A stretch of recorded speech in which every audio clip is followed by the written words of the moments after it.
Okay, so now we're on our second week, and yeah, let's try to visualize like what you have been saying, Luisa. Are you in the Catskill Mountains now, or somewhere upstate? Yeah, I'm upstate in Catskill Yeah. area.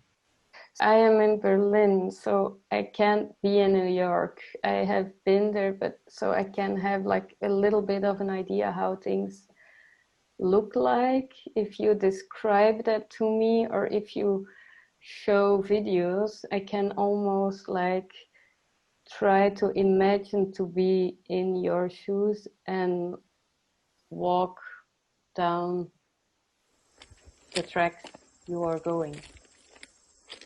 The more we're focusing in a little on this project, Ada and I, we've just been discovering nature in an urban environment. And so railroad tracks are something that are post-industrial revolution kind of the sign of settlement.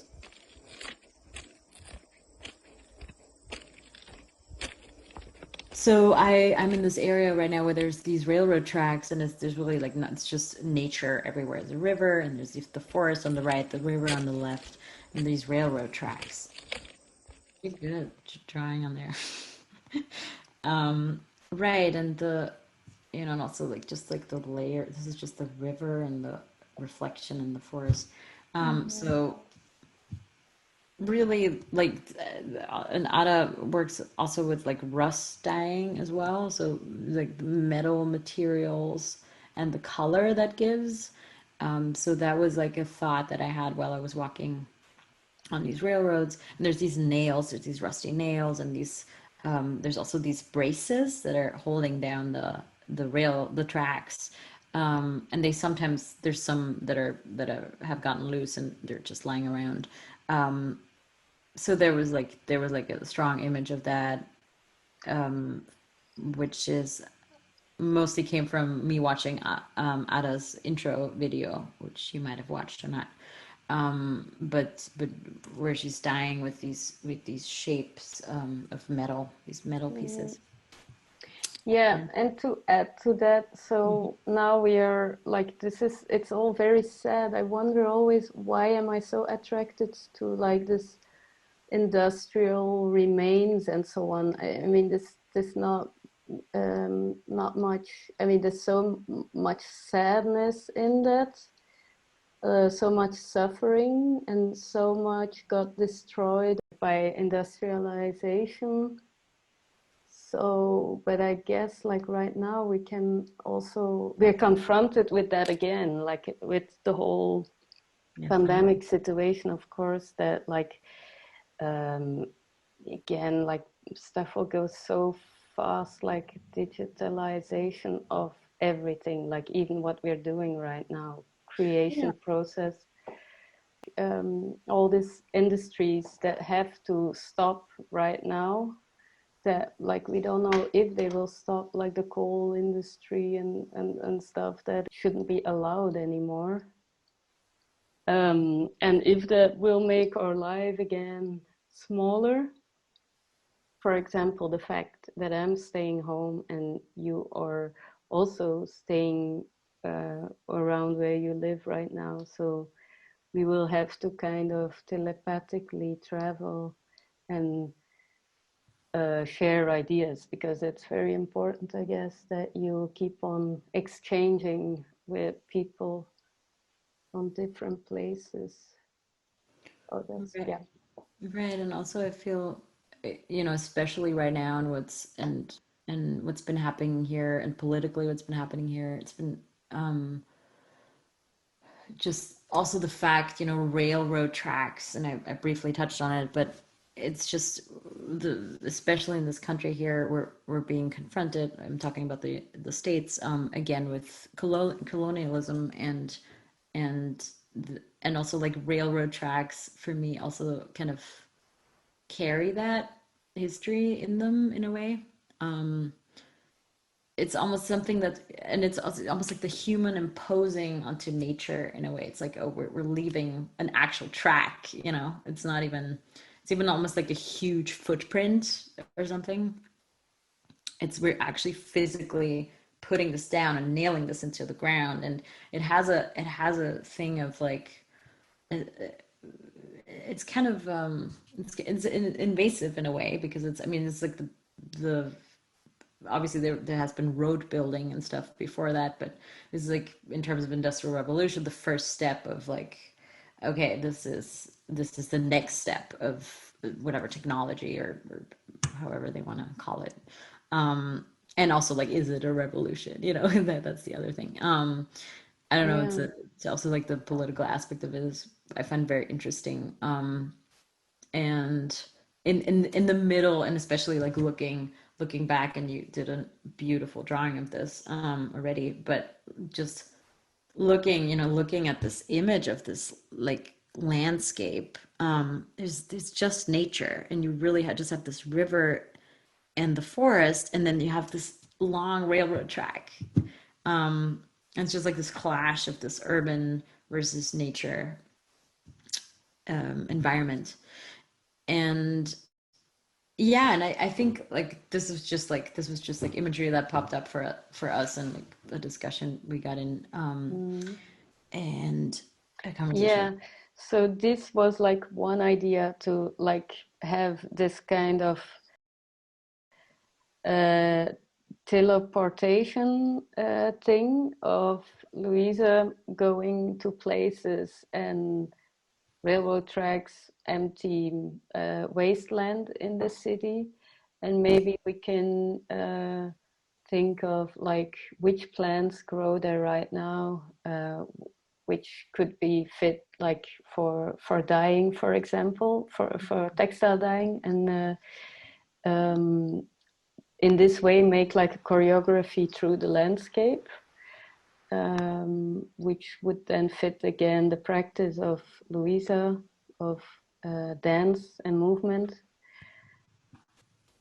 Yeah, and And this, then the second, yeah, yeah, there you also had a good idea about, oh yeah, plants. This is still, yeah, connected to uh, walking over tracks and over wastelands. So what could you find there? Like nettles, um, yeah, and yeah, the blackberry. That's also like really a weed you can't get rid of. Like some tree barks, like oak trees and stuff. We could also work with like the local, like what is that? The green and the city who cuts like if you have need big quantities of leaves and stuff. yeah, like Yeah. the kind of department, I don't know what department, I guess like city, it's like a city thing. Mm, They do have just gardening services, basically, of people going and, yeah, mm-hmm. planting and trimming and taking care of. Yeah, yeah. That's yeah. And I think, and yeah, also that's, you know, and I'm only here for like 2 days, or 3 days. So this is, it's lovely. And I think also, like, how can we tie it back to New York City then? And I've been having the thought of like also going to the zip codes 10001 zip codes, and finding, like, doing kind of a similar thing there, and just maybe just over time as we go, starting just collecting, and Ada maybe too, just collecting like moments of urbanism that we see, where nature comes through, or like just moments that are very urban for us, and that could be in texture, in composition, in sound, and just almost collecting impressions, which is like kind of ties back to this, like impressions um, of this urbanism. And then we should we go to the next step? Yeah, I try to write tracks. Yes. Oh my God, this is yeah, It's hard. It's hard to write. yeah. I know. Yes, I like I And I'm like it. Did it. left-handed. Me too. Oh, Yes, oh, this we're tracks. Why do discovering in on as we're recording, we're discovering we're both left hand. I love that. Um, Yes. oh yeah, so So this is two, for you, yeah, you lefty. described that really nice. Like your question was like, so for this second part where I thought like that could be about finding refuge in nature in the city, reinventing our practice with new restrictions. Yeah, this we have. And then you Where had a vision of having your work almost as a type of graphic score for sound and movement. yeah. So So the textile work. right, when I was watching your intro video, what really stuck with me is your the printing technique and like the and again I keep seeing these rust these shapes of metal and I immediately for me it was a very sonic thing as well. So I've been thinking or movements for me they're very interconnected. So for me, yeah, it immediately was a form of graphic score that Ada is almost making in these on these long, beautiful pieces of fabric, and like how there's a way to create even with the distance and how we this medium that we're dealing with how we can actually like create this graphic score that can be used as performance material also for the Yeah. future. That's kind of how we came. Yeah, and you also said like the repetition of stamping, as Yeah. I remember, like the So so the actual act of making it, the actual act, like even I would even love if you have a microphone that an external microphone that you could put up. It doesn't have to be super fancy, but like even your phone, you could even do your phone. But to record the sounds of your yeah. process, I work a lot with that, and I totally Mm-hmm. geek out. Um, Yeah, yeah, I love that a lot. Like that's like also why I put the live dyeing in the exhibition often. So mhm. then you hear like this dripping of the the dye out of the fabric, like and this like people get if they are participating. But in a recording, it's beautiful. Kind of I love zoom that. in on it more. Yeah, And we were also talking about the rhythm of the patterns yeah, almost.